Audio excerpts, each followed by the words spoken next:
case briefs, and so much more. LSData's got what you're looking for.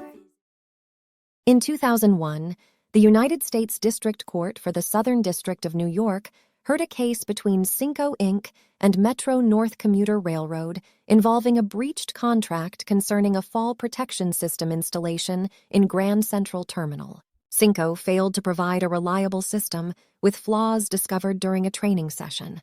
Although Sinco proposed alternative solutions, Metro-North terminated the contract, and subsequently both sides filed complaints against each other. The court focused on whether the cure attempted by Sinco for the breach was reasonable and in compliance with the contract's requirements. It referred the matter to Magistrate Judge Frank Moss for a damages inquest.